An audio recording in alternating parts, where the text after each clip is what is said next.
2024 വർഷം അവസാനിക്കാൻ പോകുന്ന സാഹചര്യത്തിൽ സംസ്ഥാനത്തെ പെൻഷൻ ഗുണഭോക്താക്കളുടെ പരാതി പരിഹരിക്കുന്നതിന്റെ ഭാഗമായി 2 മാസത്തിലെ പെൻഷൻ തുക വിതരണമാണ് സംസ്ഥാന സർക്കാർ പ്രഖ്യാപിച്ചിരിക്കുന്നത്.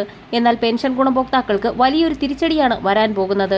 എല്ലാ മാസവും കൃത്യമായി പെൻഷൻ തുക വിതരണം ചെയ്യുന്നത് കൂടാതെ പെൻഷൻ കുടിശ്ശിക തീർത്ത് വിതരണം ചെയ്യുകയും 2025 വരാൻ പോകുന്ന ബജറ്റിൽ പെൻഷൻ തുകയിൽ 100 മുതൽ 200 രൂപയുടെ വരെ വർധനവ് വരുത്തിയേക്കുമെന്നുള്ള റിപ്പോർട്ടുകളും നേരത്തെ തന്നെ പുറത്തു വന്നിരുന്നു. ഏറ്റവും പുതിയ വിതരണ ലിസ്റ്റ് തയ്യാറാക്കുന്നതിന്റെ ഭാഗമായി ലക്ഷക്കണക്കിന് ഗുണഭോക്താക്കൾ പെൻഷൻ പട്ടികയിൽ നിന്നും പുറത്താകുന്ന സാഹചര്യത്തിൽ പെൻഷൻ വർധനവും പെൻഷൻ വിതരണവും സുഗമമാക്കാൻ സംസ്ഥാന സർക്കാരിന് കഴിഞ്ഞേക്കും. അനർഹരെ കണ്ടെത്തി ഒഴിവാക്കുന്നതിന്റെ ഭാഗമായി മാനദണ്ഡങ്ങൾ സംസ്ഥാന സർക്കാർ കർശനമാക്കി കഴിഞ്ഞു. ഇതിന് പിന്നാലെയാണ് ക്ഷേമ പെൻഷൻ തട്ടിപ്പ് അവസാനിപ്പിക്കാൻ ഏറ്റവും പുതിയ മൊബൈൽ ആപ്പ് സംസ്ഥാന സർക്കാർ അവതരിപ്പിക്കാൻ പോകുന്നത്. പെൻഷൻ നേരിട്ട് വിതരണം ചെയ്യുന്നതിലൂടെയുള്ള തട്ടിപ്പ് തടയാനാണ് പുതിയ ആപ്പ് കൊണ്ടുവരുന്നത്. നേരിട്ട് പെൻഷൻ വിതരണം ചെയ്യുന്നത് മൊബൈലിൽ പകർത്തി ആപ്പിൽ അപ്ലോഡ് ചെയ്യാനാണ് സർക്കാർ ആലോചിക്കുന്നത്. ധനവകുപ്പ് തീരുമാനം തദ്ദേശ വകുപ്പുമായി ആലോചിച്ച് നടപ്പാക്കും.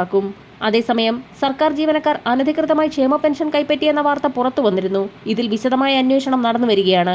ശക്തമായ നടപടിയുണ്ടാകുമെന്ന് സംസ്ഥാന സർക്കാർ വ്യക്തമാക്കി കഴിഞ്ഞു. ഇതോടൊപ്പം തന്നെ ക്ഷേമനിധി പെൻഷൻകാർക്ക് അനധികൃതമായി കൈപ്പറ്റിയ ക്ഷേമനിധി പെൻഷൻ തിരിച്ചടയ്ക്കണമെന്ന് ഹൈക്കോടതി നിർദ്ദേശം കൂടി ഇപ്പോൾ വന്നിരിക്കുകയാണ്. Kerala road TV workers welfare fund ബോർഡിൽ നിന്നും പിരിഞ്ഞ് ആരോഗ്യവകുപ്പിൽ ഉദ്യോഗം ലഭിച്ച ശേഷം അനധികൃതമായി കൈപ്പറ്റിയ ക്ഷേമനിധി പെൻഷൻ തിരിച്ചടയ്ക്കണമെന്ന് ഹൈക്കോടതി ഉത്തരവിട്ടു.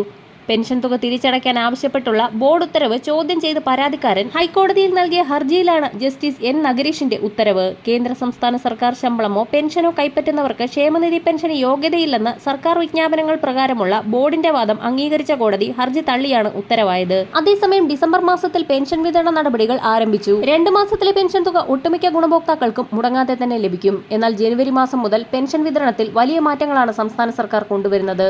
ഡിസംബർ മാസം 15-ന് ശേഷം പെൻഷൻ വിതരണം ആരംഭിക്കുമ്പോൾ കേന്ദ്രവിഹിതം കൂടിച്ചേർത്തായിരിക്കും ഗുണഭോക്താക്കൾക്ക് എത്തിച്ചേരുന്നത്. വരും ദിവസങ്ങളിലെ പെൻഷൻ അറിയിപ്പുകൾക്കായി ചാനൽ സബ്സ്ക്രൈബ് ചെയ്യാൻ മറക്കാതിരിക്കുക.